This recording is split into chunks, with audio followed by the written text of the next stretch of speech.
Well, good evening, everybody. You're very welcome to the 25th ICOMOS Ireland Annual Maura Shaffrey Memorial Lecture.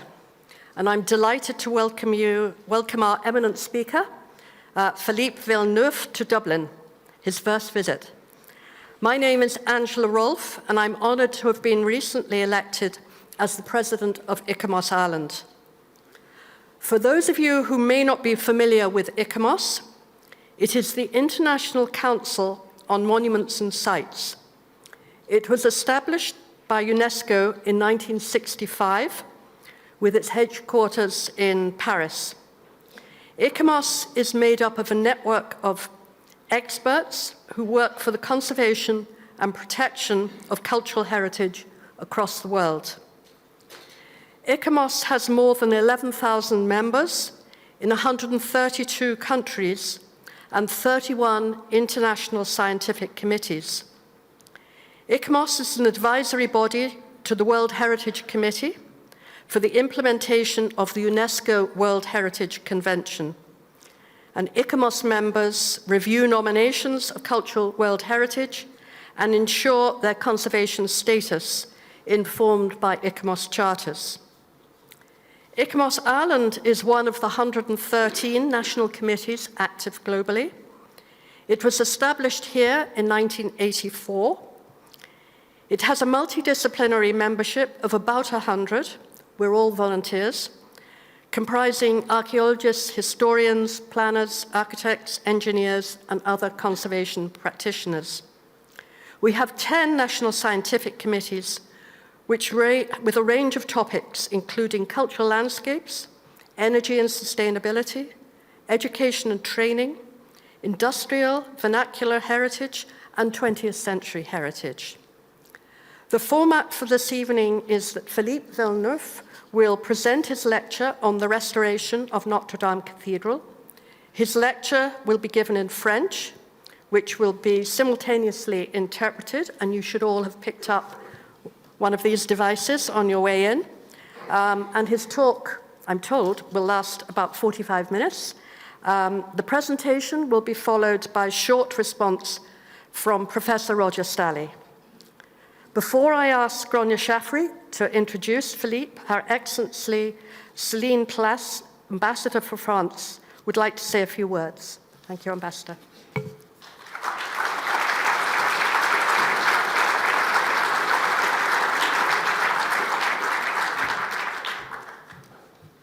Good evening, ladies and gentlemen, distinguished guests. I'm delighted to be here this evening to open the ICOMOS Ireland Annual Maura Shaffrey Memorial Lecture dedicated to the restoration of Notre-Dame Cathedral. And I'm honored as French ambassador that Philippe Villeneuve, the chief architect of France's historic monuments, has come to Dublin to give his first public lecture since the cathedral reopened a few weeks ago. The French are known for being proud of themselves, and sometimes rightly so. The work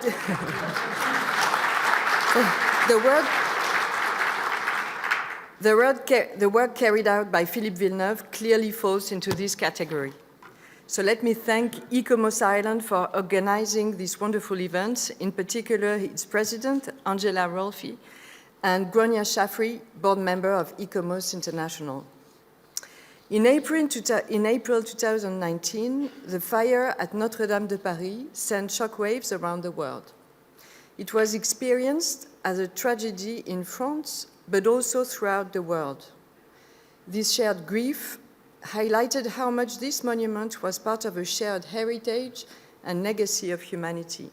And it was the same shared joy that was experienced all over the world when, only 5 years later, Notre-Dame reopened its doors, thanks to an unprecedented surge of solidarity.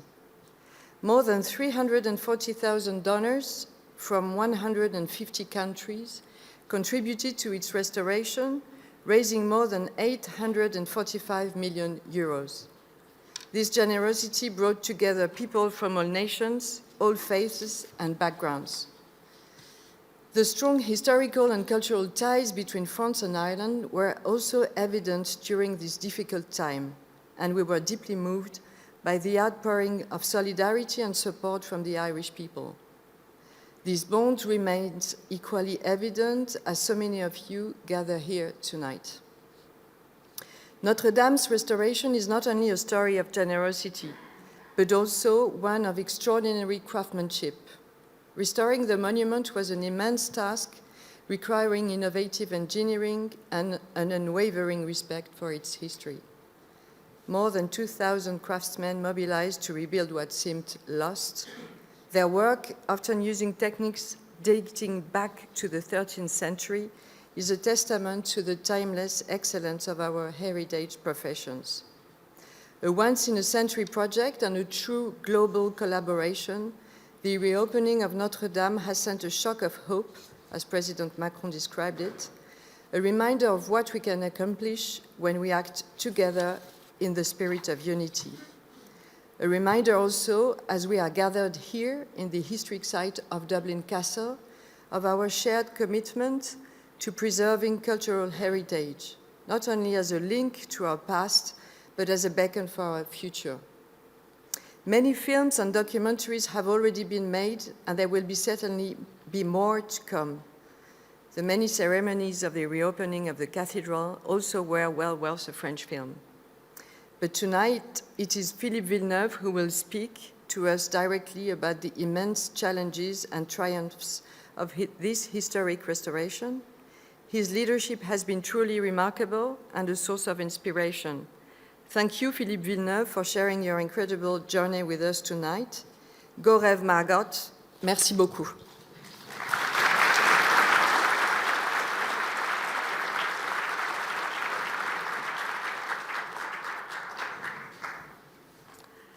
I'd now like to invite my friend and colleague, Gráinne Shaffrey, to introduce Philippe.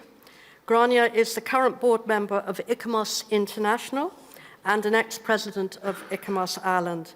And it was via Gráinne's connections at the ICOMOS Secretariat in Paris that we have Philippe with us this evening, and she'll tell us a little bit more about that now. Thank you, Gráinne.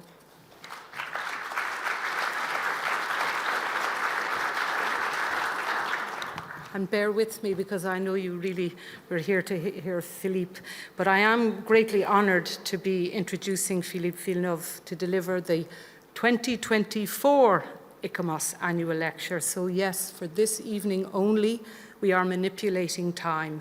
So bear with us, and I hope you might take some comfort in travelling back a few weeks.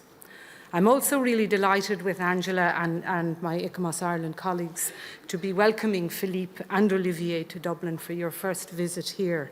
And I hope it will be enjoyable and memorable for all the right reasons. Tomorrow we will show Philippe, as he requested, our castle and of course a cathedral. On Monday, Philippe will meet with colleagues from the Office of Public Works and have the opportunity to share knowledge and experience while also viewing some of the wonderful and notable work carried out by the OPW, work which is invaluable in the care and sustaining of Ireland's present and future cultural heritage. When we announced the title and speaker for this lecture, lots of people wanted to know, how did we pull that off? Well, in short, getting to the top, as it were, in successfully securing Philippe Villeneuve, chief architect of the restoration of Notre-Dame, it has a lot to do with the wonderful collegiate and expert network that is ICOMOS. And here I want to give great thanks to ICOMOS France, in particular Eric Palot, president of ICOMOS France, and Isabelle Palmy, directrice ICOMOS France, who have been incredibly generous in their assistance, opening doors and facilitating introductions. Making this lecture happen has shown the positive opportunities of international cooperation and collaboration, where networks are supportive and strong.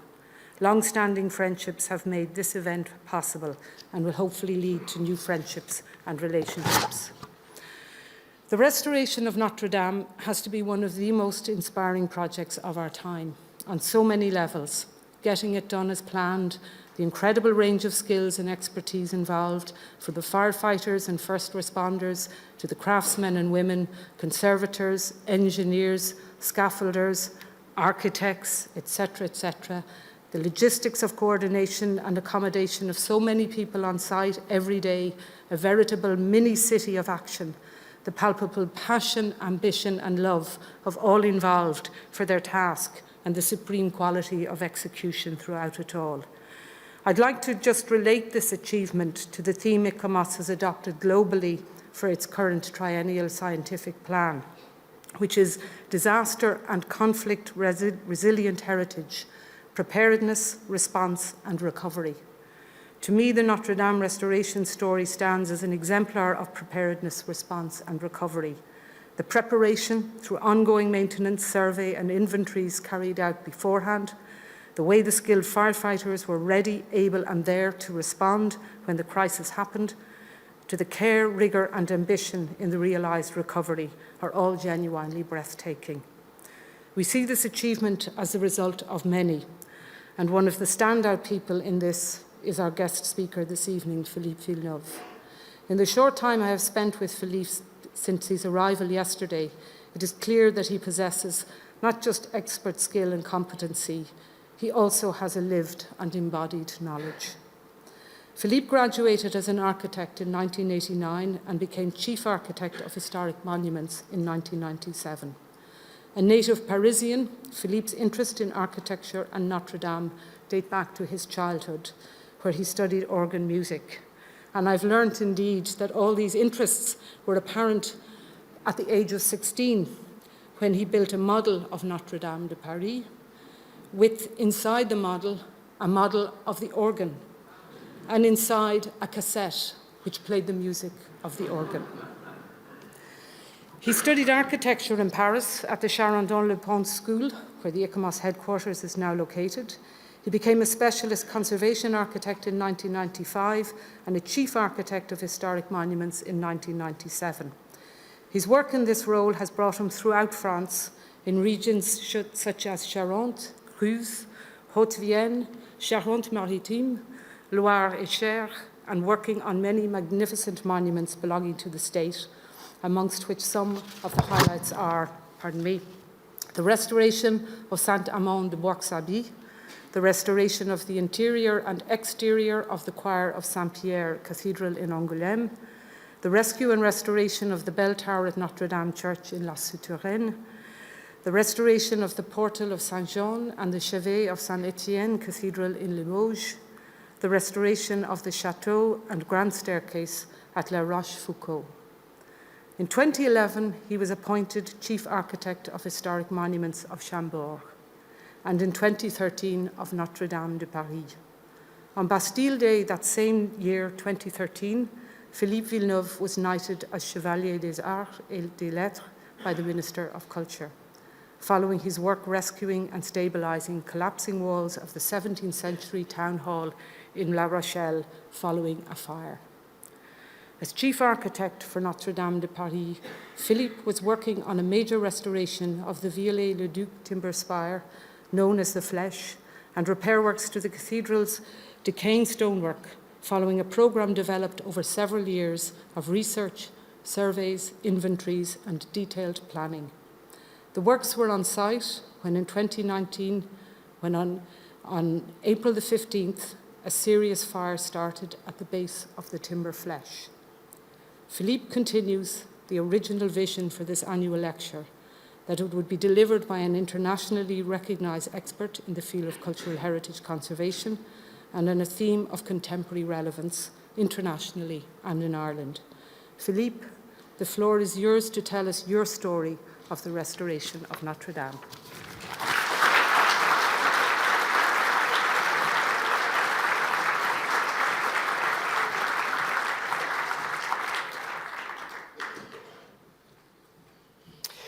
Bonjour. Well, good evening. I'm going to be speaking French because after giving a number of presentations in English, I found that it made people laugh. I could try to speak English, as you can see, but it might be better if I spoke French. To explain you the chantier of restoration. Excusez-moi, je parle anglais. Sorry, let me continue in French. I'm going to tell you about the reconstruction site of Notre-Dame de Paris from the 15th of April 2019, when the fire took hold, up to the 8th of December 2024, when the President of the French Republic gave us the order to finish our work. Well, it wasn't exactly on that date, but we had experienced a number of difficulties during the reconstruction project. For example, COVID, which meant that our reconstruction site had to be closed for a number of months. And of course, we also had adverse weather conditions at times. We also had some significant problems with contamination of the monument with lead because of the roof of the spire and the main roof space melting. So I'm going to tell you the story from the 15th of April 2019 up to the 7th of December 2024. I had to ask for a little bit extra time up to the 8th of December 2024. The 8th of December is a Catholic festival. It's the Solemnity of the Immaculate Conception. Our cathedral is dedicated to the Virgin Mary, so this seemed appropriate. Now let me introduce to you the team with whom I worked on this amazing project. These are the teams who were in charge of the works: architects, engineers, different offices. So I'm not just talking about the different professions. It's not the same as the people who said, here's the money and just get on with it. There's a big difference between those two things in France. Often it's a difference that's not understood or is poorly understood. Sometimes people think that maybe General Georges Alain constructed the cathedral. Well, that's not true. So let's start with looking at what the cathedral looked like just after the fire. On these photos, you can see what the cathedral looked like on the 16th of April 2019, so the day after the fire. The fire started at about 1850 in the evening. It continued to burn until late in the night. I went straight to Paris from the regions where I had been, and I went straight to the cathedral, where a multitude of firefighters and political leaders were standing at the foot of the cathedral. I couldn't get through. I waited wisely until the following morning to be able to go into the cathedral and discover the extent of the damage following the fire. Now, the President Macron, said we had 5 years to complete the reconstruction of the cathedral. That was an announcement he made the day after the fire, but he said that before anyone had even gone into the cathedral. And when you think about it, we were quite lucky, and the President was lucky too, because actually we did manage to restore the cathedral within 5 years.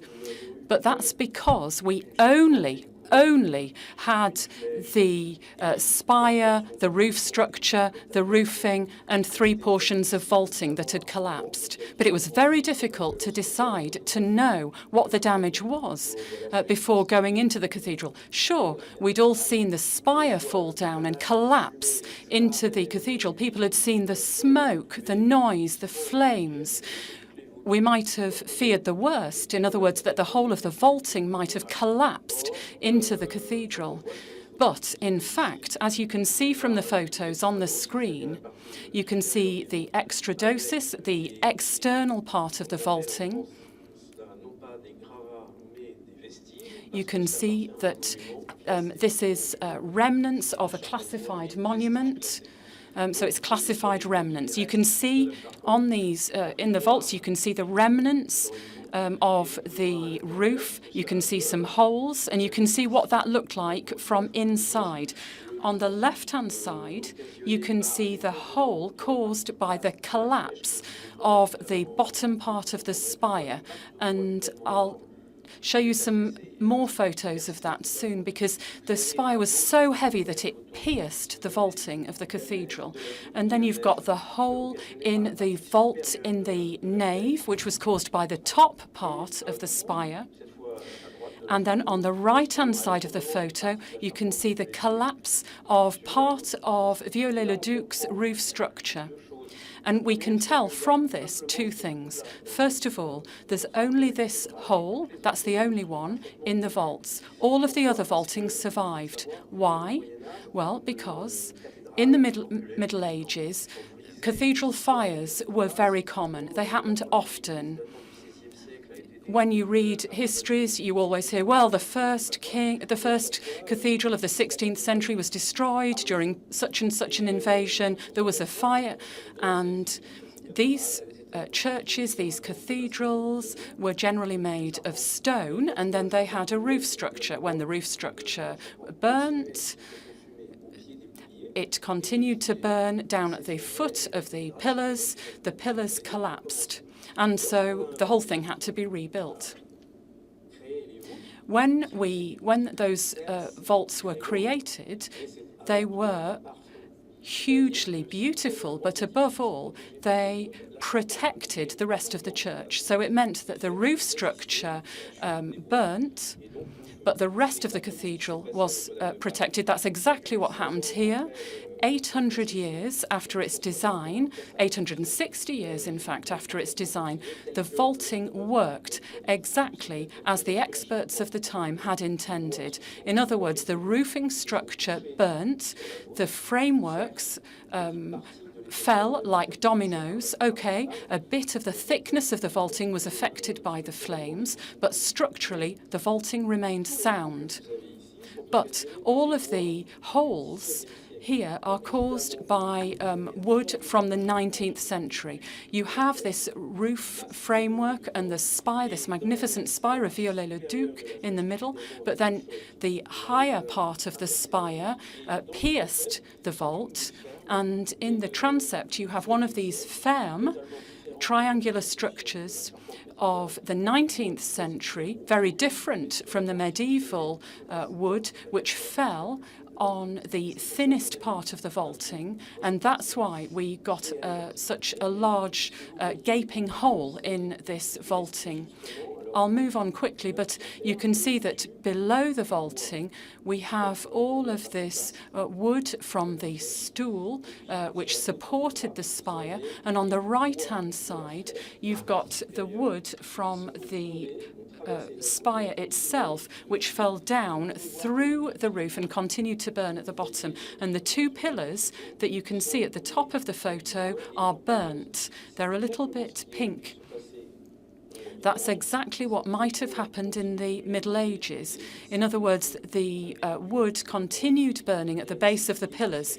If the flames had not been extinguished, then the pillars would have been lost, the vaulting would have collapsed, the flying buttresses would have collapsed, and the whole edifice would have come tumbling down. In other words, the same thing would have happened as in the Middle Ages. Now, on the 16th of April, I was invited by the firefighters to go into the cathedral to take a first look at the damage. And immediately, I could tell which areas were the most dangerous and the most fragile. In the photo in the middle of this slide, you can see a gable. So that's the frame which supported the roof, and that's on the northern side of the cathedral, the Rue du Cloître. And this is where you have these features which are built on the length of the cathedral. Obviously, that was very dangerous because the masonry is not very thick here. The stonework really fell. There was one stone, for example, which might have been 40 or 50 centimetres. Actually, it was only 30 centimetres for a height of 30 metres. imagine what the wind might do to a fragile structure like that, and imagine what damage it could do to the buildings opposite. So immediately, if you look at the second photo, we've got these braces which were fitted. In other words, we had to create a triangle roofing structure, and we had to fix that to the side of the wall. It's a way of supporting the wall. Those triangular frames are placed on a floor. Now, those floors meant not only that it was possible to reinforce the structure, but also it meant that we could suspend things from them. Because with the vaulting, it was impossible to tell whether they might fall in the days, weeks, or months to come. We didn't know how safe they were. They'd survived the shock of the fall of the roofing structure and the water of the firefighters. Water caused a huge amount of damage too, as you can imagine. When I went into the cathedral, on my left, there was a pillar which was completely shining with water. There was a cascade of water falling down the pillar like a waterfall. And you can imagine that the medieval stonework, which hadn't seen water for so many years, would have been very fragile. On the bottom photo, you can see a kind of tarpaulin cover, which was fixed within the week. In other words, the fire was on the Monday. On Thursday, we thought we need to cover the vaulting. On Friday, the tarpaulin was placed. On Saturday, it rained. So it was good that we had the tarpaulin in place. And then, if we take a look at the photo on the right, you can see Viollet-le-Duc's chimeras. Now, Viollet-le-Duc, he was born in 1814 and he died in 1879 of fatigue in Lausanne. Maybe in Dublin, I don't know. It could have been in Dublin. But he invented quite a number of things. He created a number of things, but he also studied medieval decorative features.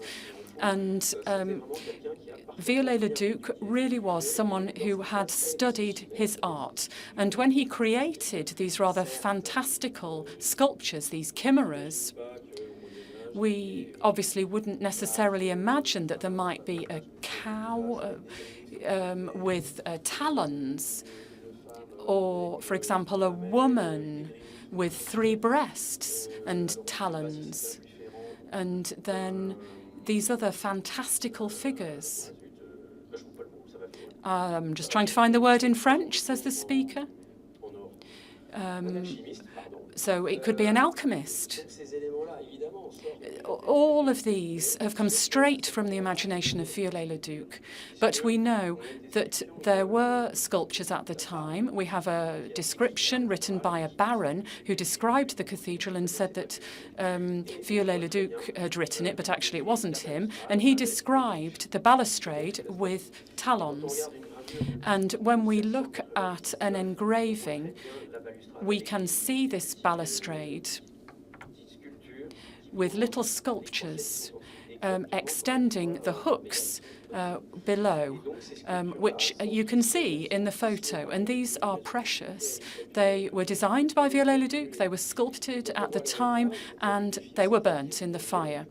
So they were burnt, and the stone had become tinted with pink. And so if you look at these pieces, which we conserved, but then we made some replicas.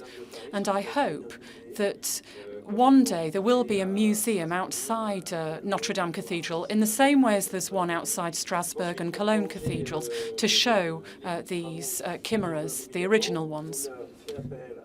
Now, we called on a huge number of stained glass window experts.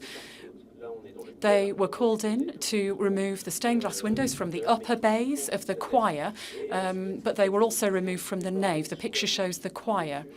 Now, you weren't able to go under the vaulting to start with because they could have fallen in. It was dangerous. So you needed to go under the vaults. They needed to be examined to see whether there are any cracks, to see whether the stone had been rendered weak, whether it had been undermined in some way. So all of these remnants, all of these stones, all of the rubble had to be removed. Robots, therefore, went under the vaulting rather than people because it was too dangerous, and they brought out the rubble. There were archaeologists, police as well, because the police are still, by the way, haven't completed their investigation of the causes of the fire. And in the bottom photo, you can see bags. And that's where we sorted the rubble. We kept some of the rubble in bags. The rest was taken away. Tons and tons of material was therefore collected, which will be food for researchers and architects for many years to come. Now, Gothic architecture is dynamic. It's not like Roman architecture, which is more static. A Roman vault, Romanesque vault, it has a flat centre of an arch, and you can put these forces on the side, which will support it. But that's why we have this invention of the higher archway. But you need to have some forces to balance that. And so we have flying buttresses to support that. You then have a wooden framework covered in lead, which sent all of the dust down into the pillar of the nave. That's because we didn't want all of this force to be extended outwards, causing the cathedral to collapse. If you like, this entire system can be imbalanced, and that's what we feared in the nave and the transepts, because there were parts of the vaulting which had disappeared, and so the force of the vault no longer existed. So there was no force being exerted downwards, but the flying buttresses were still pushing the wall into the emptiness of the nave and the choir. And that's why the 28 flying buttresses in the cathedral were braced. And you can see on the left-hand side a drawing that I made myself very quickly with a couple of companies. We had these little whiteboards where I could draw what I wanted to be made, and that's where I discussed with my fellow architects and with the companies who were going to make these frameworks. So those are the drawings, and then we had a company which made them. They were put underneath the flying buttresses to brace them. You can see the counterweight in the photo in the centre, that's in white. And then we put them in place laterally, like that. There were 5 or 6 centimetres that we had to play with, and there were no accidents. We managed to achieve this bracing for all 28 flying buttresses. One of the most worrying things was removing the burnt scaffolding from the crossing. As you know, a restoration project was underway to restore the spire at the time of the fire. The scaffolding was put up to take the statues down, and then the scaffolding was in the process of being raised so that we could reach the spire itself. We didn't finish that work, but nevertheless we had this scaffolding. It could have collapsed, but that didn't happen. And that's because I asked the scaffolding company never to rest the scaffolding on the spire or the vault itself. So when the fire happened and the wood, the timbers, were all destroyed, the scaffolding was only supported by 4 points. I don't know whether you can see it on the photo, but in the fourth corner of the transept crossing, you can see these platforms on which the scaffolding was resting. So it's thanks to those that the scaffolding didn't collapse. And there you can see these different stages where we got rid of all the remnants. And it was only once we'd done that that we could consider that the cathedral had been saved and the scaffolding would not collapse. On a dégagé cette fois, vous voyez, les pieds de gerbe, c'est-à-dire la naissance des voûtes. Et je ne sais pas si on le voit là-dessus, on ne distingue pas, mais Viollet-le-Duc, quand il a voulu bâtir sa flèche, a démonté la voûte de la croisée. Et la voûte de la croisée, elle avait déjà... He dismantled the roof, and this had already been done by Beaufranc in the 18th century. Beaufranc is a French architect who built a small building, a small altar that was at the front of the cathedral. And you see it in some old photographs of the esplanade. And we see that because at some point it was so enormous that the medieval vaulting was starting to collapse. And Beaufranc had this incredible idea to create an oculus. So there's an oculus at the center, which means that the forces are pushing more equally. Viollet-le-Duc wanted to build his spire. He dismantled the vaulting, and he went all the way down to the capitals that were supporting the vaultings to extend the crossings pillars. What you see on the right-hand side is a descending pillar, and the vault is resting with the sheaf foot. And it is on those stones that the spire rests only. They are the 4 resting stones for this spire. It is a genius idea. We filled up the cathedral with scaffolding. It became Notre-Dame of steel, really, and then we started to support all the vaults that were potentially going to be damaged. So you can see the designs made by the company in charge. This is a 3D modeling, and you can see exactly the edges of the arches before the vault, before the fire. We had photographs before the fire, and we placed them under the vault, but also where there was no more any vaulting. So we had, if you like, the framework for the vaulting that we were rebuilding. So you can see the braces here and the arches. You see the shape of the vaulting and small details. They're the white items here. It's a mix of fibers, of vegetal fibers. It's a type of linen, plaster, horsehair, so that we were able to support the vaulting so that no stones would fall inside. This is what was imagined for all the vaults, and from then on we were able to walk on top of the vaults and have a proper examination of what was happening. We were able also to do some archaeological excavations in the transept because we had to put a 600-ton scaffolding in the crossing that was going all the way to the top of the spire. So 600 tons of scaffolding in the crossing. We know there were about 400 burial times. As soon as you remove a tile, you find bones and sarcophagi. So in the transept, we thought that Viollet-le-Duc had already done some excavations because in the Museum of Cluny and in the Louvre Museum, you know the Louvre, but the Cluny Museum is more for Middle Ages.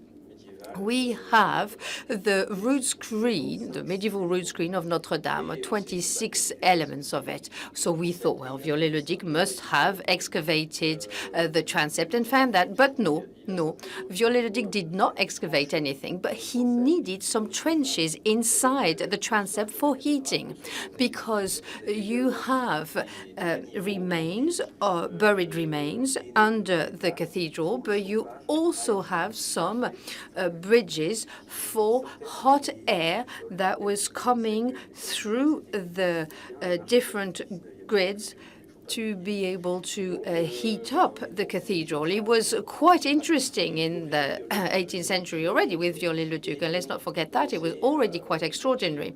So our archaeologists started to take out some sarcophagi, but also some sculptural elements that are so fresh, so beautiful, pure 13th century. You can see the polychromy, you can see the colors, you can see the color of the eyes, you can see blue, you can see gold, you can see red. It's bits and pieces, but it was put down with respect because that was the end of the choir. And so it was the end of the choir. It was representing the Christ Passion, the crucifixion, and how they were then placed in their coffins. And then on the south part, you have the resurrection, the reapparition of the Christ. And then on the north and the south, we've kept that. You still have the Annunciation, Christ's birth, the massacre of the innocents, etc. So everything is there. And then there was a stoppage, and that's where we found those amazing sculptures.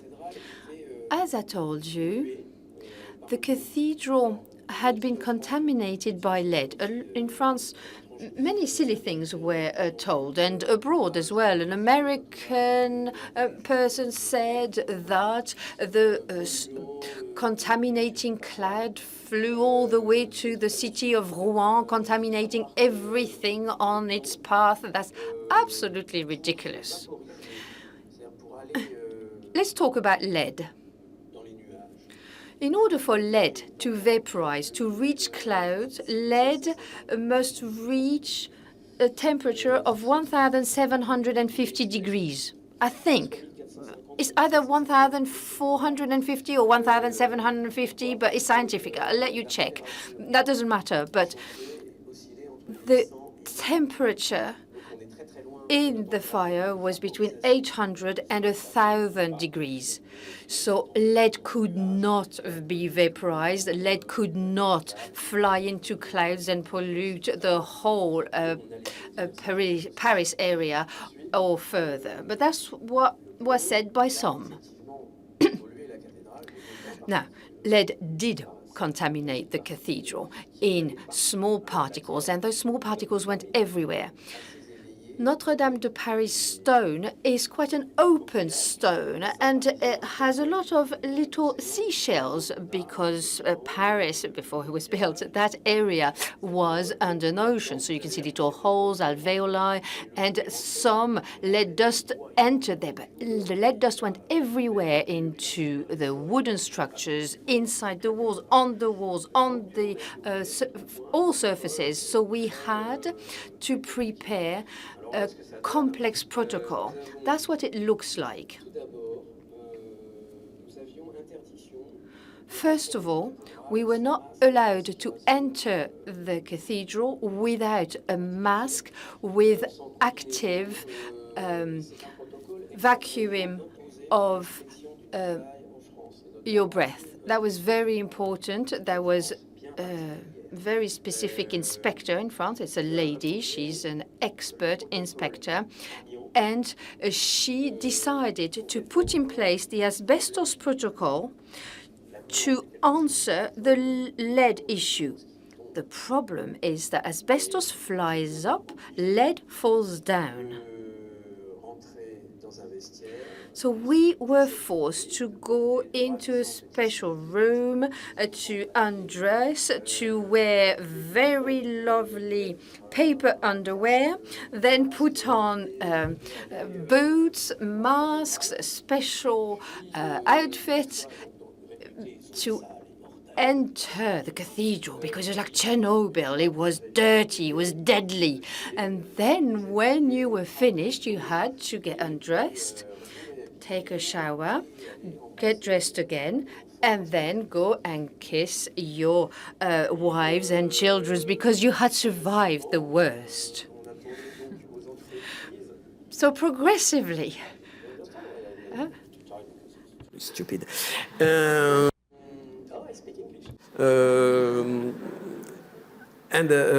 oui, donc. Right, let's go back. We first started to have a high-powered vacuum cleaner. Everything. We hoovered them up, if you like, to absorb the first layer of dust. The cathedral was already very dirty before the fire. It was disastrous, really. And there was lead pollution on top of that. So we vacuum cleaned everything, and we said, OK, we will be able to work without those special masks. Then, with some labs, we were able to extract lead that had entered everything, doors, walls, anything that had small holes. So we use latex. And this is what you see here on the photographs. We put latex everywhere, on the vaults, in the stairs, upstairs, downstairs, everywhere, except, of course, on the paintings and on the stained glass windows. We couldn't put latex there. But you see on the top photograph, the pilling, which is we take out the latex, we peel off the latex, and we take away the lead contamination. And then you have a clean stone without any chemical contamination, because latex is a natural product. And then you can see the natural color of the stone. In the bottom left, you see photographs with some small traces that appeared. And that was a reaction between an ephemeral pigments done by Viollet-le-Duc for the christening of the son of Napoleon III. Napoleon III was not made emperor in the cathedral, so he wanted a ceremony. He wanted to christen his son there, and Viollet-le-Duc created these decorations, and we see some ghosts of these decorations. We see some little shamrocks, and we see some lines crossing each other. And when we took off the latex, we saw the masonry. The cathedral masonry was often restored in the Middle Ages, after the Middle Ages, in the 18th century, in the 19th century, in the 20th century, and in the 21st century.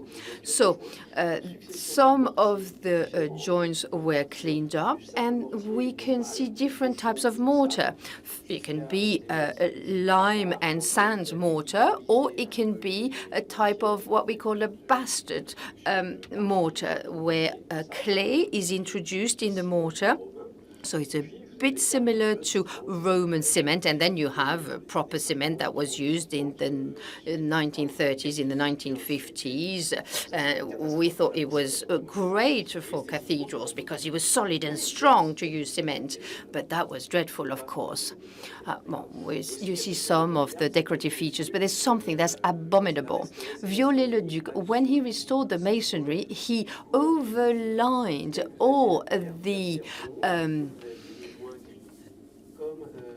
spaces between the stones in grey.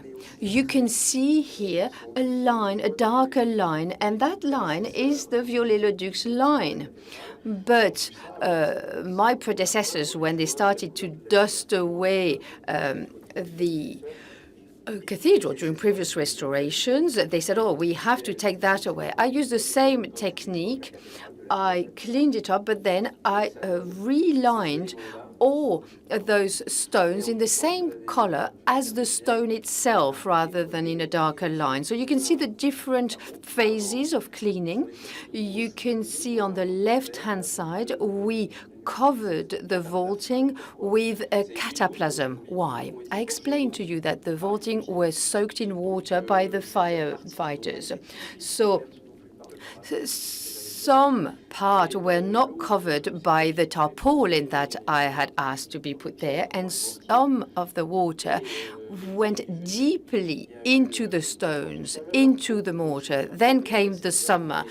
It was hot, water evaporated through masonry, and the mortar that was made of cement and plaster, etc., turned into crystals, and those crystals meant that the external layers exploded. So all the facings were becoming brittle. So to avoid further damages, we put a poultice with kaolin, water, and sand that we put on the masonry. And you see in the middle here, you see a small column, and you see a little bit of yellow, and they are the salts that were absorbed by this poultice. And then we redid the lines, and we end it with what you see on the right-hand side. The chapels now. This was a special restoration project for the chapels. We have to know that when Viollet-le-Duc restored the cathedral, he added paintings. He wanted medieval paintings, but in fact they were Neo-Gothic paintings. It's in Viollet-le-Duc, like the large lines. It's all a bit sulphurous. But all the nave chapels and the choir chapels had such decorations. And in the 60s, in France, Viollet-le-Duc was hated. As soon as Viollet-le-Duc died, and even a little bit before his death, he was castigated. And from the date of his death until a century later, he was criticized. We hated Viollet-le-Duc. We wanted to de-restore Viollet-le-Duc. In Toulouse, you have the Basilica Saint-Cernin, who had been restored by Viollet-le-Duc, and it was unrestored because we wanted to go back to a state before Viollet-le-Duc. It didn't work, so it wasn't the state of the Basilica before Viollet-le-Duc, so we created a new state of the Basilica. So Viollet-le-Duc was so hated that in the 1960s, even the historic monument services of France decided to change the decorations, the polychromic decorations. So we only had the stained glass windows are colors, but the nave chapels remained and had their paintings. This is what we see, and now all that area is full of beautiful color with magnificent stained glass windows and the other decorative features. Now let's talk about the statue of the spire. You know that we started working on the spire in 2018. We set up the scaffolding, and the aim was to restore the spire as well as the statues that you can see at the intersection of the different roofs. Viollet-le-Duc had this genius idea to put statues, the 12 apostles and the 4 tetramorphs.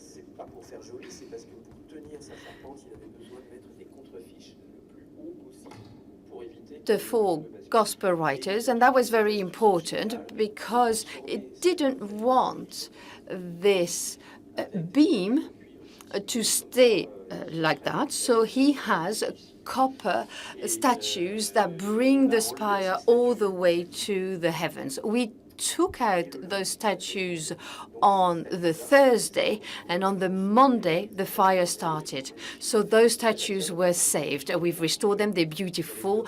But let's have a look at the colors. On the first 2 photographs, you can see the spire with its original color. You can see that the cover is not completely done, so the spire had just been finished by Viollet-le-Duc, and you can see the gray lead color and the brown color of the statues. Some statues were in copper, but they were brown with a slight greenish tinge, but they were brown. And on the right-hand side, you see the spire with the lead really black and the statues really green. So the big question is, what are we going to do with the statues? Are we going to keep them green? Are we going to restore them green, or are we going to restore them brown? But for example, the Paris Opera, I don't know if you can imagine it, the cupola is green. In the Parisian landscape, the cupola of the Paris Opera is green. Originally it was brown, but then it turned green in the 30s and the 40s. So it took about 80 years before the green really appeared. So that's a great metaphysical question. What are we going to choose? What color are we going to choose? And the decision was taken to restore it as it was in Viollet-le-Duc's time. Des statues. Here, in the first photo, you can see the removal of the statues on the 11th of April, and then you can see some pictures showing how they were restored. You can see the restoration of the copper envelopes in the second picture. We wanted to avoid any peeling problems between the copper and iron. And that's in the third picture with the frames. And then we have the final patina, the finish, in the last photo. This is a picture of the statue of Viollet-le-Duc. It's Viollet-le-Duc's statue looking at what he's achieved. And he wrote, well, basically that he's not unhappy with what he's achieved. And then he's shown himself as a saint, the patron saint of architects. The spire, of course, was built by Viollet-le-Duc. He's saying, look what I've done. There, on the left-hand side, you've got the colour of copper. Then you've got the patina being put in place. And on the right-hand side, you've got the finished, restored statue of Viollet-le-Duc. We have a lot of material from Viollet-le-Duc. We've got his designs, we've got the work done by all the drawings that have been done. These were done by people who had to take measurements and then had to cut the stone to the right sizes. We've got explanations from Viollet-le-Duc, and we've even got some 3D images and a model. All of this was very useful to us because it helped us to put together the reconstruction project.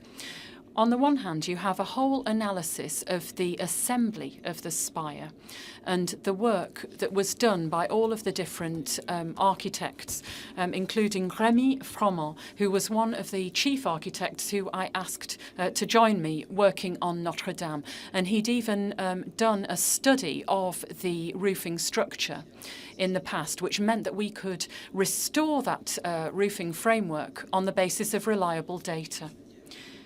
In this next slide, you can see the way in which the new spire was redesigned. You can see the different stages in the process. On the top left, you can see the supports, and then you can see the stool on the second one, and then you can see the spire gradually being built until it's complete in the bottom right. This is the work of Rémy Froment. He did this work when he was much younger. And when I knew that he had done this, I asked him to come to Notre-Dame immediately. I said, I need you. Here you can see a cutaway section of the roofing structure. You've got the choir on the left, the nave on the right, the crossing in the middle. The two ends are medieval, but in the middle you have the roofing structure from the 19th century designed and built by Viollet-le-Duc with the new spire. So we put all of these parts of the roofing structure together in the workshop, and then we brought them onto site. But the most important part of this project was what you can see in the bottom right. Now, this is, in the bottom right, we can see a journeyman or a craftsman, a master craftsman, using a dolloir. That's a medieval axe. Now, he's cutting the wood with that axe. The fibre of the wood as a result of this axe work, is never completely cut, which means that the fibre of the wood continues along the beam. If we were to cut small sections of wood, the wood fibre would be broken, and that would weaken the wood. It would be more likely to break. But thanks to this technique, you can have beams of up to 12 metres long. You can have small sections which are cut by hand, but the wood fibre continues. And that means that you never have a break in the wood fibre. The Viollet-le-Duc's beams are much longer. That's why they're sawn in this way, and it means that the fibres are not going to be cut, as I said. This works for the ends of the beams, but in the middle you also have this continuous fibre. We use these enormous pieces of wood, but that's because we sawed the wood rather than cutting it. And that explains the difference that I explained right at the beginning of the lecture. I hope you were listening. It's the difference between medieval carpenter work, the medieval roof structure, which fell over, if you like dominoes. And on the other hand, we had these much heavier pieces of wood which had been created by Viollet-le-Duc, which fell through down into the nave because they were so heavy. And that's what we have now. And this is a very important point. Here you have the restoration of the roof structure from the 12th and 13th centuries. This is the new Notre-Dame, but it's the same Notre-Dame. It's the same roofing structure of the 12th and 13th century. And this is where we come to the doctrine that we were adhering to during this entire project. As you know, there was a debate when the spire burnt down. The debate was, should we restore it as a replica, or should we add an element of the contemporary? We are, after all, geniuses now. We know so much more. Shouldn't we make that knowledge evident in the new spire? Because we've seen that all of these other things are destroyed, but a cathedral remains. And so we committed ourselves to looking at what was done in former times. Now, we in France signed the Charter of Venice 60 years ago. 30 years ago, there was a text written which was called the Nara. Nara is the former capital of Japan. So this is the Nara document. It's called that because it was signed there. And the Venice Charter shows how the Western heritage can be restored, whereas the Nara document adopts a more universalist approach because it shows Japanese and Asian sensibilities. The Japanese sometimes demolish for ritual reasons and then rebuild a temple for ritual reasons. So sometimes in Japan you have a temple that's completely demolished and then it's rebuilt with new materials, but the same materials. The plan is the same, the design is the same, the spirit is the same. In other words, you have a temple which is reborn, which is regenerated. But we in the West think, well, the temple is only 15 days old. But in the minds of the Japanese, the temple is much older. It's 150 years old because it's the same spirit. It's the same temple. And that's exactly what we have done with Notre-Dame. What we've done is we have reconstructed it as a replica. In Japan, this is authentic. For us, it's not authentic because the material is old. In France, in the West, we venerate old things, basically. We venerate the ancient. The Japanese don't care about that. The Japanese say, well, my temple's there. It may be new, but it's still my temple. Now, we merged these two ideas, these two concepts in the Notre-Dame project. We rebuilt the roofing structure because we had all the elements that we needed, all the information that we needed to do that. And the Charter of Venice states very clearly that if a building is sufficiently documented, then the building should be rebuilt in its latest, most recent known state, which meant that we had no choice. We had to rebuild the medieval roof structure, we had to rebuild the spire as a replica because we knew exactly what it was like. We had all the necessary data. So here you have the choir, and then on the right you have the roof structure of the nave, rebuilt as a replica. Here you have the different stages in the reconstruction of the spire. Here on the top left you have the 4 vertical pillars. I showed you those earlier when I was talking to you about the vaulting above the crossing of the transept. And so this is where the spire is going to be resting. And then we assembled and mounted this spire. You've got at the bottom, you've got the vertical axis of the spire. And then at the bottom right, you've got the needle, the very top of the spire, which is 90 meters high. Here you have the lead decorative features on the spire and on the roof. We've got all of these restored moulded ridge crests. And then the only part of the roof that we were able to restore can be seen here. This cross, it was extremely twisted, but we were able to restore it and put it back in place. It's about 8 meters high. And that's from the bottom of the roof up, so it's about 12 meters high in total. And then we also were able to preserve the ridge crests, or we were able to produce imitation ones because we had the moulds. And then you've got the decorative hooks on the spire, which were in moulded lead. And you can see the birds of the Grand Duke at the bottom. They were the emblems, really, of Viollet-le-Duc. We also reconstructed the vaults. As I said before, we had all the negative aspects of the vaults. The bottom half was a little bit tired, but we also needed to mend the vaulting. So here you've got the different pieces of stone which were put in place. And on the right-hand side, that's a picture of me placing the very last stone of the very last vaulting. I wanted to do that because it was the first vaulting that we were closing up. So it was the very first.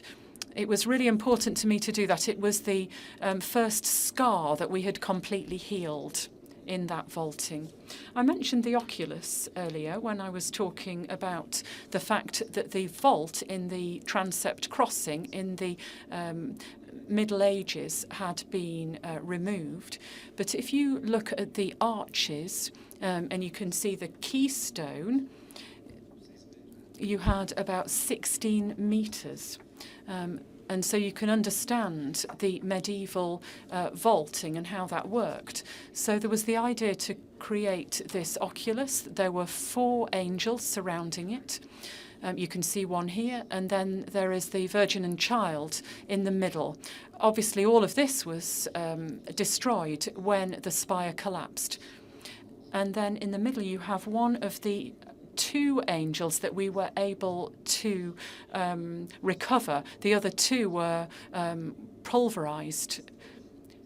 On the right-hand side, you can see a stock of stone, which we were able to sort and recover. I showed you that when I talked about the robots recovering rubble. We were able to analyse all of those stones, and they showed us how we needed to place the stones. We looked at whether they were numbered. There were some signs which showed the direction in which they needed to be placed. I think there was a cross which said, OK, that's the side that needs to be downwards. And it was amazing that we were able to discover those things. In fact, it was a bit of a silver lining. It was thanks to the vault's collapse that we were able to discover that. And then you have the plan, a study for the restitution of the oculus. Here we have moulds for the 2 angels, and we re-sculpted two of the angels, but we've also got the painting as well. For the other two, we made some mixture. We made a mixture, a combination of the two surviving angels. Is, you know, the ears of one, the nose of another, and so these angels were in the spirit of the 18th century. I didn't put my own head on one of the angels, by the way. That made me aware of the difference between what I'm saying, the difference in time between what I'm saying and what the interpreter's saying. All cathedrals need a place where sculptors, where craftsmen can work. And this is the sculptor's workshop. I mentioned Viollet-le-Duc's Chimera, his monstrous chimera, which he'd invented, a product entirely of his imagination. In the third and fourth photos, you can see the chimera. They're in the process of being repaired. And then you've got the first two photos. This is just to give you a bit of an idea of what a workshop is like. You have the originals, you have blocks of stone, you have some machines to make sure that the sculptors don't breathe in too much dust. I loved going into this workshop because there was art there. People were working hard, but there was good humour and joking as well. Here you've got 3 steps, 3 stages in the process of one chimera. On the right-hand side, you've got the original. This is the sculpture which dates from Viollet-le-Duc's era. It was on the balcony and it was spoiled. It was damaged by the flames. That's why it's a pinky colour. And that's why we wanted to have that there, to make sure that we were working to scale. In the middle, you have a repair. This is in a kind of this is kind of a reproduction in mousse. And then you've got some parts of it in plaster which have disappeared from the original, but we've worked with the sculptor to recreate them. We would come along and say, oh, I'm not sure that it should be like that. We've got photos. Let's make sure that it is identical. You have to compare and make sure that all the twigs are in the right place, for example. And then on the left-hand side, we have a replica of the original. And that is what has now been replaced onto the gallery of the Chimera.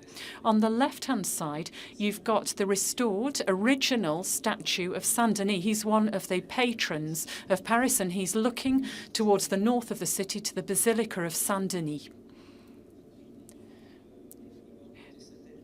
So that's where his head is supposed to have been taken once it had been cut off in Montmartre. I'm going to show you some stained glass windows now. There were 2 types of stained glass windows that we were working on. There were stained glass windows from the 20th century in the nave, and then here we have a detail from a stained glass window in the choir designed by Viollet-le-Duc. And it was Maréchal de Metz, who was a master stained glass window painter from the 19th century.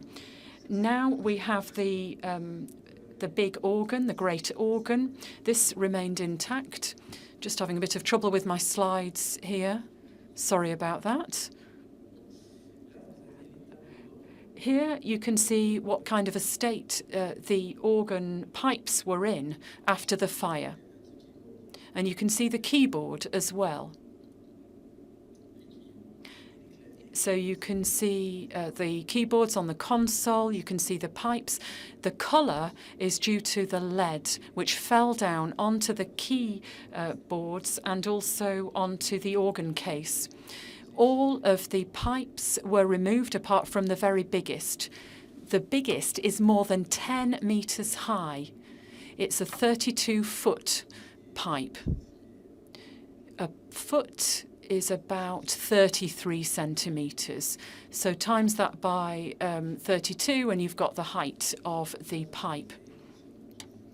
And there you've got some different views of the organ when it was being taken apart and then rebuilt. So that's the organ. After that, as I said before, we restored the side chapels. You can see some examples of the fully restored chapels. This isn't Neo-Gothic anymore. It's from the 19th century with portraits. You can see that in particular on the right-hand side. And then in the middle, you've got some huge canvases from the 17th century, which are known as the Mays. M-A-Ys, like the month of May. These are large canvases which the goldsmiths offered to Notre-Dame de Paris every 1st of May. There were quite a lot of them, by the way. They came every year in the 17th century. We put them everywhere, in the choir, in the nave, and then they went to a few different museums. We've got 23 in Notre-Dame, but there are various Mays all over the place. It's a result of the French Revolution. And you can see a few details of these canvases, which didn't suffer from the fire so much, but they were covered with significant dust before the fire, and then, of course, they were contaminated as a result of the lead pollution. Let me now tell you a bit more about the state of the cathedral itself. This is a before and after slide. On the left, you can see the hole in the vault in the nave, which was caused by the upper part of the spire falling down into the nave. And this was between two keystones. These are vaults with 6 parts. They're in a diamond shape, and they're divided by a central arch and 2 diagonals, which means that you've got 6 parts in each vault. In the center, you have the keystone. Could I just is there a pointer? I'd love to be able to point to the right part of these photos. On the left, you can see what the nave looked like after the fire, and on the right, following the reconstruction of the vault. The part that was reconstructed is invisible. You simply cannot tell which vault is new and which vault is old. It's the diagonal between the 2 keystones. You can't see any difference between the 2, and that was what I absolutely required of the master stoneworkers. I said, you must not be able to see the difference between the vaults which were spared by the fire and the vaults which were destroyed. That was crucial. I didn't want to see any trace of the fire remaining inside the cathedral. It's a caprice, really. These are all of the reconstructed vaults. And here you can see the 3 parts that were rebuilt. You can see the crossing with the oculus in the middle. On the right, you have the nave between the 2 first keystones, and then the vault at the top, the second triangle of the 6-part vault. All of that was destroyed, and you just can't tell the difference. Here you have a number of views of the cathedral following the completion of the project. It does us good to say that I am absolutely delighted. I'm fuming about the lights that have been placed. I'm not happy at all with the lighting design of the cathedral. It was the clergy who wanted a lighting designer to design this schema. And the colour is rather violent. It's very white, and it crushes all of the work that I had done with the craftsmen to show the beautiful colour of the limestone. The clergy have really bombarded the space with a very violent light. And This also has an impact on the rose windows. There are large projectors lighting up the rose windows. I'll leave you to decide. You can tell I'm not terribly keen on that. These are other views of the interior of the cathedral. This was during the project, which meant that obviously we had this very bright light then because we needed that light to be able to work. The problem is that the clergy wanted the light to remain afterwards. This picture is about the rooster. Now, you know, at the very top of the spire, there is a rooster designed, or there was a rooster designed by Viollet-le-Duc. The spire was renovated in 1907, and so the rooster. A new rooster was placed there then, 1907. This was copied by one of my predecessors, Émile Prunet, in around 1936-37. Now, you all saw the spire collapse during the fire. To everyone's horror, the spire fell down onto the vaults. But before it fell onto the roof, the rooster fell off and fell down onto the roof. And it's the little green point there is a photo of the rooster. That's where it fell. I took that photo on the 16th of April from the north part of the cathedral, and I said, I'm not going to leave this site until I've recovered the rooster. So we did manage to recover it. We did manage to remove it and take it back down. So that's the 1935-1936 rooster. There were actually 3 relics inside it. Part of the crown of thorns, which is kept in the cathedral. There was a relic from Saint Denis and also a relic of Saint Geneviève, both patrons of Paris. Those 3 relics did not go up in flames. They were spared.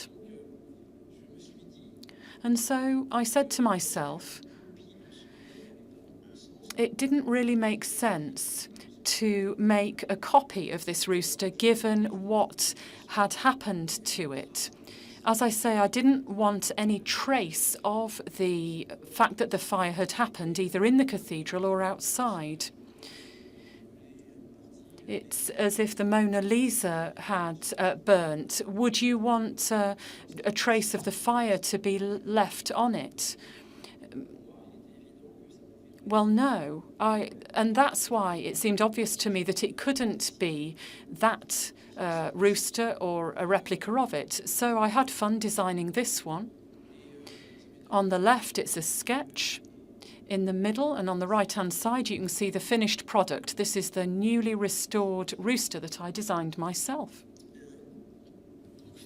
And finally, be good. This is the last slide, by the way. I hope I didn't go on too long. Well, there's one I can see who's dropped off, but I won't tell you who it is. Okay, last slide. Now, you remember Viollet-le-Duc. It was his spire, and he was looking up at it. Victor Hugo, I think it was Victor Hugo, he wrote, or was it Martine? I can't remember, who wrote, inanimate objects have a soul. Now, Viollet-le-Duc, his statues did not burn because we'd removed them before. So Viollet-le-Duc doesn't know about any of this. So I think it's funny that we're going to replace Viollet-le-Duc at the bottom of his spire. He's going to be looking up at the spire and he's going to be thinking, what's all this? I find that quite funny. He's going to be thinking, it's not terribly high. It's a bit small. But to be more serious, but you really can't see it, can you? It's in the hook. You just can't see it. But finally, This is a medal that I wanted to have made. I wanted to make it for the 2,000 workers who had worked with me to rebuild this cathedral on time. I wanted to have it minted specially. I simply wanted to say thank you. Someone told me that there was no point in explaining this next point to you, but I'm going to do it anyway. In France, there's a difference between tu and vous, you in English, for both of them. So tu is informal and vous is more formal.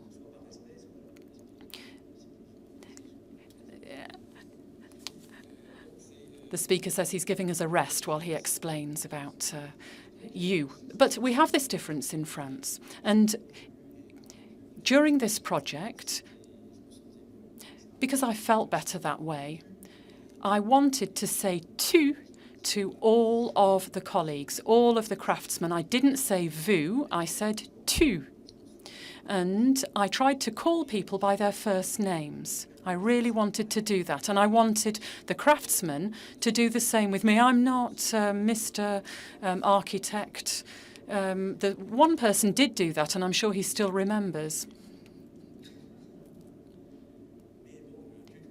But anyway, I wanted us to treat each other informally, and that's why you have thanks to, and then you have the monogram of the Virgin Mary, but it's thank you, merci à toi, thanks to you. And we have this image of the Virgin Mary, we have the cross, and then on the other side, we have a picture of the cathedral and a profile of the new rooster of Notre-Dame with the dates. I gave this medal to all of the craftsmen who worked with me on this project.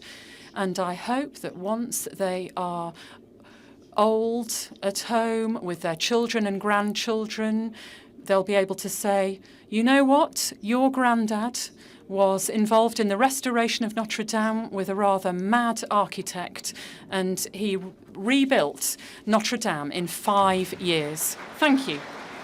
Yes.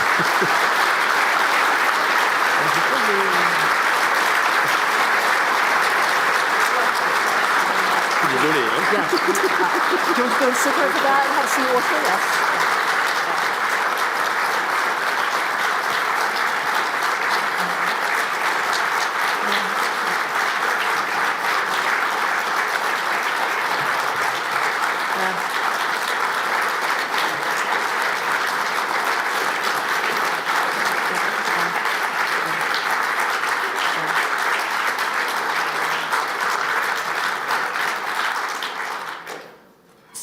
I can't say anything after that. I think you've heard the response.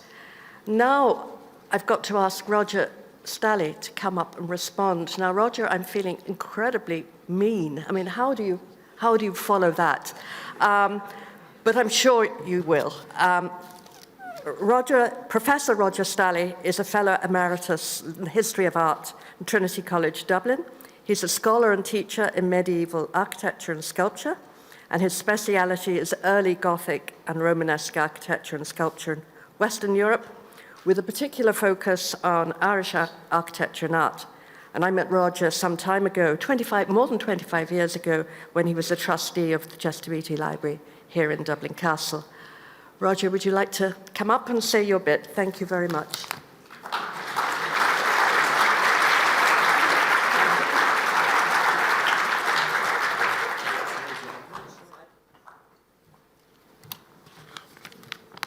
Phew, how is one to follow that? That was just sensational. And I think it's been an incredible privilege for us all tonight to hear such a riveting talk and a passionate talk and so well informed.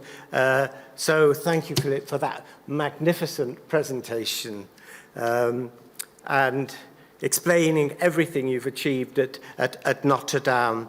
I mean, there's so many extraordinary things that he's mentioned. Just the sheer complexity of the whole task. So many specialists involved and the teams that were brought together. And then we heard about the 2,000 craftsmen. Just the sheer organization itself. So many decisions to make. Some of them, you know, very practical, others based on principle, as we'd heard.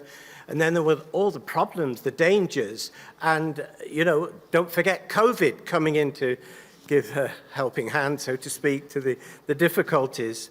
But then the thing that I find even more extraordinary is the la rapidité, the speed with which it was all done, achieved in a little over 5 years, in a world when, as we all know here, grand projects can take decades rather than years to complete, but not, it seems, in France. Extraordinary. And so much...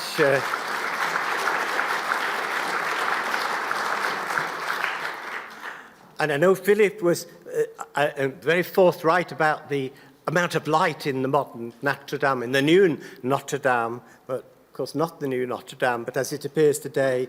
But it certainly looks, from the photographs and everything I've seen so far, that it looks an absolutely stunningly beautiful building, transformed from how I remember it as a rather dark and perhaps having a somewhat elderly appearance. But I think I was very glad that he mentioned earlier on that France has confronted many such dangers, disasters to buildings in the past. They have an incredibly proud history of restoration, particularly of great Gothic buildings, and I'm thinking, of course, of all the damage done in the 2 world wars, and also all those wonderful churches in Normandy that were damaged and then so incredibly restored. So he is following a great French tradition. Now, I know quite a number of people who've actually been inside Notre-Dame and have seen it and have been relaying their experiences, and they're all absolutely ecstatic about it. Some of them, I think, quite happy with the radiant atmosphere, but I think they're the architectural purists who can now see all the detail very much more clearly. But your points you made seem very well put, but undoubtedly the cleaning and the presentation of masonry is something which I know restorers will take a great deal of interest in, and particularly I was fascinated by the latex. That was new to me, and to see that that could, as it were, be sprayed on and sprayed off. I hope you didn't take off too much painting in the process, but you know, I'd love to hear a little bit more about that. For myself, as a historian of architecture, I shouldn't say this perhaps, but I know there is nothing like a disaster to reveal the work of the past. My students sometimes said, why is it you always preferred ruined buildings? And good reason for that. You can see how they were built. But in this whole process that we've just heard, so much has been discovered about the fabric and how it was made, and so many different experts in the various fields, archaeologists, historians, conservators, of course, even acoustic experts. And there's been fantastic work on the dendrochronology of the timber, so you can work out the actual building stages of Notre-Dame almost by the year. And then those discoveries under the crossing with the sculpture.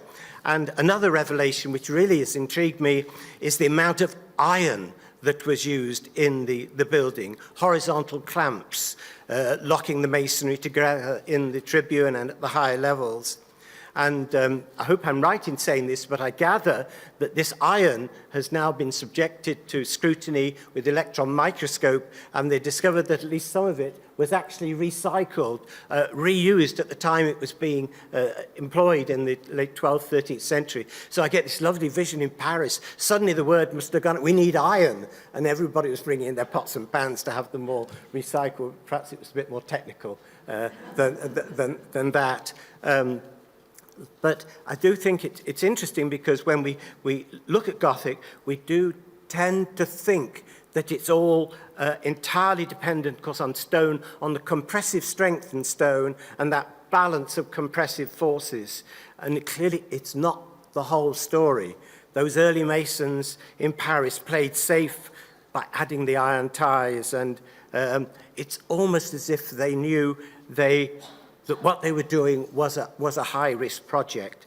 And like so many Gothic buildings, it was in a way an experiment, a daring experiment, because remember, this was the first of the really high buildings of the Gothic world, over 100 feet to the top of the vaults, over 100 feet, and of course to be followed by many others at Chartres, Reims, Beauvais, and so on. One other technical point, which I find very intriguing, and we just got a glimpse of it on the slides, was in that vault, just how thin the actual masonry is. And I think it's down about 12, 14 centimeters. And it is very intriguing that other cathedrals, and Chartres, I think, I'm correct in saying this, is that the vaults are several times thicker than they are at Notre-Dame. So it was very pared down at a very early stage, really, in the development of the Gothic structure. And compared with, well, perhaps I shouldn't say this, but compared with Chartres, everybody loves Chartres, of course, but it is a bit of a thick, clumsy building compared to the delicacy of Notre-Dame, or at least that's how it feels. Philippe is frowning, so maybe I've said the wrong thing. I don't know. But anyway, the point is that despite that, 700 years later, it was still strong enough to resist, or just about, the burning timbers, and would have done, of course, but for Viollet-le-Duc's spire. So, to conclude, the fire of 2017 was, of course, an absolute appalling disaster, one, I think, imprinted on all our minds simply because we could watch it unfolding on TV, extraordinary. But I would think that even in the moment of calamity, it was in some ways a triumph for the Gothic structural system, with its stone vaults, as Philippe explained, the stone vaults acting as a seal, preventing the fire dropping into the building. And the medieval vaults did just about, as we've heard, do their job and save the building. But then, of course, the greater triumph has to be the restoration, and especially all the work that Philippe and his colleagues have achieved, and all those who work for him, indeed. And we heard about that at the very end, that extraordinary story about Viollet-le-Duc and his statue. So, Philippe, when will you get your statue gazing up at what you have achieved? And all I can say is, I'm sure I speak on behalf of you all in saying that we are so grateful, we cannot thank you enough for taking the time to come to Dublin and speaking to us today. Thank you.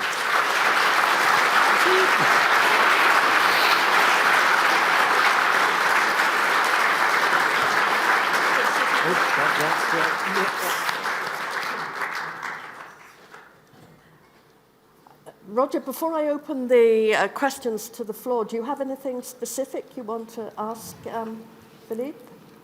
Oh, well, I'd like to know more about the iron and the ironwork. I think that might and, oh, hello, yes. It is. I'd like to know more about the ironwork, if that was possible, and just if you could say a little bit more about the latex, because that to me was intriguing, and how you know there wasn't paint under the grime.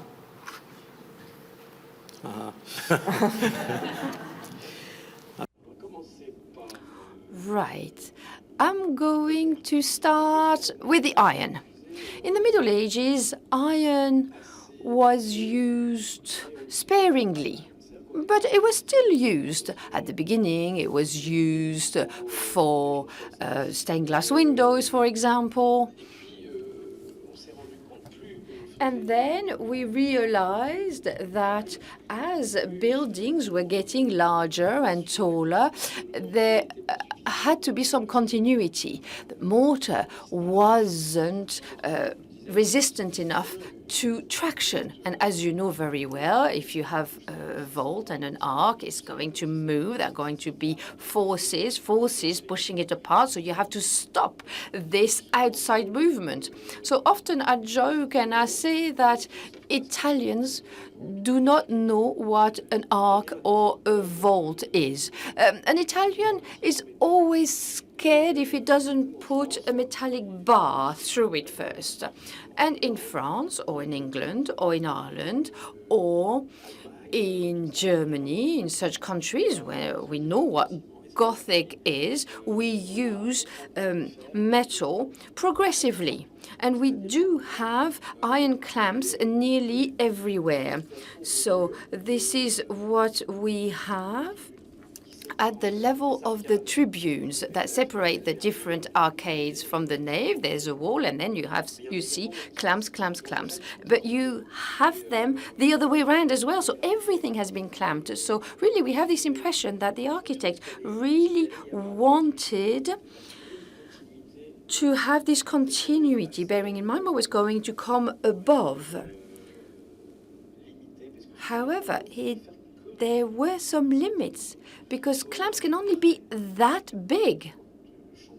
But once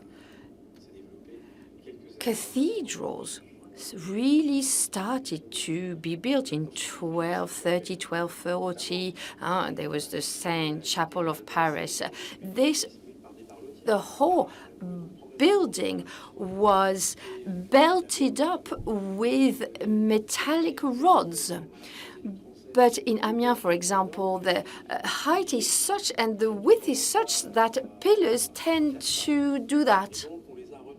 So they're being held, but they were not being held by clamps because it wasn't possible. So it was metallic rods that were pulling. But in Notre-Dame, they are not rods. They are clamps that were used from the 12th and the 13th century. But it didn't go beyond that. And what is funny is that it stopped. We do not have those rods that go through the whole masonry. We only have those bars.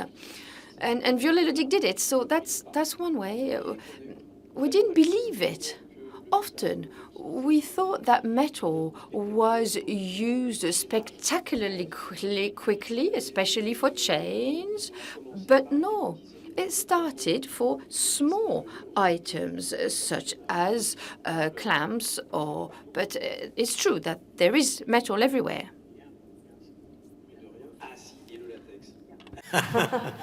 Oh, yes, I forgot the latex. Yes, I forgot the latex. Oh. Sorry? Oh, yes. Yeah. Are you going to respond? No. Okay. I am going to, we've run way out of time, so I'm afraid you're going to have to hold fire on your questions for another day. And we need to, before we close, I want to acknowledge the support from the Heritage Division in the Department of Housing, Local Government and Heritage, from the Office of Public Works and from the French Embassy. I want to thank the Dublin Castle conference staff and technical team and our simultaneous interpreters who've done a marvelous job. And I acknowledge and thank my fellow ICOMOS members, particularly the emerging professionals who've assisted in the logistics of this evening. Finally, I'd like to thank our speakers. Thank you, Roger, for responding to in a very particular way, which I think was entirely appropriate. And last, but by no means least, Philippe, I mean, thank you so much for giving us such a wonderful presentation and a masterclass in restoration. And thank you for reminding us of the power of shared human endeavor and what can be achieved without the cynical pressures of monetization and commercialization of historic buildings. And also that cultural heritage has the capacity to unite people, working for the collective well-being and the greater good. And in the current world, the restoration of Notre-Dame clearly demonstrates the French national motto of liberty, equality, and fraternity. So please join me again in your appreciation of Philippe and his work.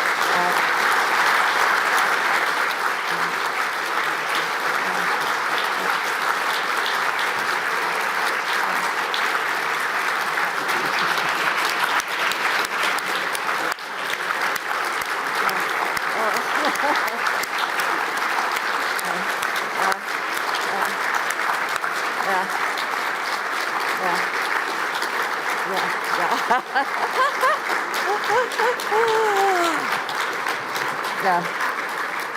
Philippe, being a good civil servant, isn't used to this sort of treatment. We all have to pretend to be anonymous. So thank you all for coming, and please, on your way out, please go out of the back of the hall and leave your SI devices at the back of the hall. Thank you very much indeed. Thank you.